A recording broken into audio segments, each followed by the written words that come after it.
Hi, welcome back to the channel. You're on Tarot Talks with Jodi Anne of the Witching Half Hour or So.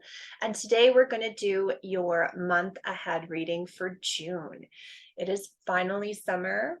I hope you're all out there enjoying the good summer vibes. We are using the Gothic Tarot today. So lots of skulls and dragons in this one. And yeah, let's get right to it. Okay, so your first card. So we're doing a 3-card spread today, and it's going to just be kind of what you know, what you don't know, and an outcome. And we're reading for the collective. So my intention is always for all of you out there to get the information that you need for this month. So the first card that came up is the 3 of Wands. Now there are roses in this deck, but there is the 3 of Wands. And what I want you to know is that the 3 of Wands is always about decision making and choice. So you are at a bit of a crossroads this month. Now, for some of you, this is going to be a big crossroads. For some of you, this is going to be a smaller crossroads, but there is a lot of decision making going on in the collective, especially if this showed up on your feed. If you've never seen me before and this video is on your feed, this is so for you. You are at a crossroads.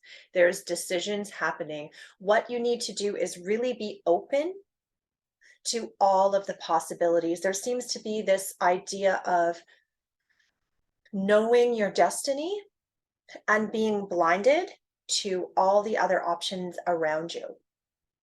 You're very focused. You typically go in one direction. And what you're being called to do and what Spirit is trying to show you this month is that there are different options open. In some of the occult teachings, I know they talk about the third way. There's the way we know, there's the opposite, and usually the best way is the third way, the hidden way, the one that we're not used to taking. Now, if we look at the forces that you don't know, so what you know, what you don't know. The 8 of Swords. You'll notice this is a pip deck, so it doesn't have all of the designs in some of our more contemporary decks. I love pip decks myself. So the 8 of Swords, this card is all about restriction, okay? But it's not about restriction in the outside of you. This card is always about the restrictions and binds you put on yourself. So what you may not be realizing, what you may not be aware of, is all of the ways you are limiting yourself, all of the ways you are staying small, all of the ways you are being restrictive. And swords are about our mind. Okay, it's the element of air. It's about our mind. It's about all those thoughts, the things you can't see that rule our life and run through them. So it really is a call for you to look at some of your internal monologue. Where are you limiting yourself? Where are you not the hero or the main character in your own story? Where are you deferring to the ideals and wants and desires of others?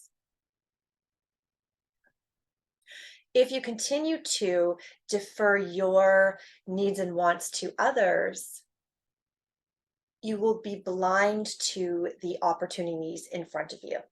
Does that make sense? Like if we take that 8 and that 3 and put them together and go, okay, there's all these choices. Some of them you can't see yet. And the reasoning behind that is your limiting ideals, the limits you put on yourself, the way you bind yourself and tell yourself you cannot or that it's impossible. Okay, now let's look at our spirit message. I love this. Okay, it's the Lover's card, but I also love this because the Lover's card again talks about choice, right? It talks about making a decision from your actual heart. It talks about all the different things that pull at you in decision making. Now, in this card, you just have this beautiful dragon and woman entwined in this beautiful embrace, right? But the traditional meaning of this card is choosing between what is just and right and what is our lustful desires. I'm probably not doing the explanation justice here. There is a video on this channel that describes the Lover's card in more detail. Also, I have a full episode on my podcast, The Witching Half Hour or so, about that. So if you really want to dive into this card and the meaning and how it's showing up here, you can go there. But back to your reading.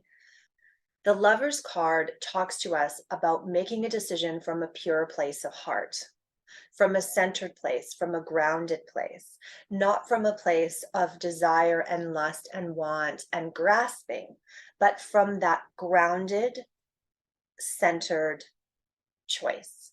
So you're being asked to slow down, get really internal about the choices that are coming up. They're big ones.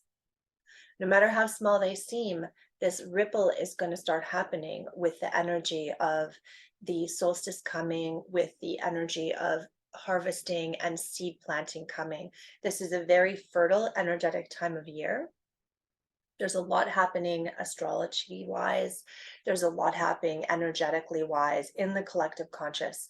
So know that the decision that's weighing on your hearts, it does deserve your reflection. Don't go to the automatic place. Don't go to the safest, most known place. And you may end up taking that road, that's fine, but give yourself the opportunity to really reflect. Reflect on the motivation behind your choices, right? Are you choosing out of fear? Are you choosing out of desire? Or are you choosing from that bright flame of your heart chakra leading you? Okay, and I think I'm going to leave it there.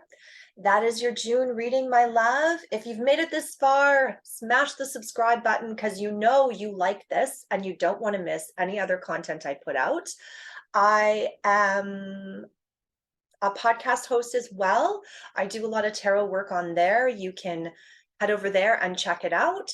I also have a class running this month. This is going out in June, and mid-month I am running a tarot class where you can learn from me. So if you're interested, please go check out the link. It's on my webpage, jodiannepsychicmedium.com. And other than that, I'll see you next month for another reading. Take care, my loves.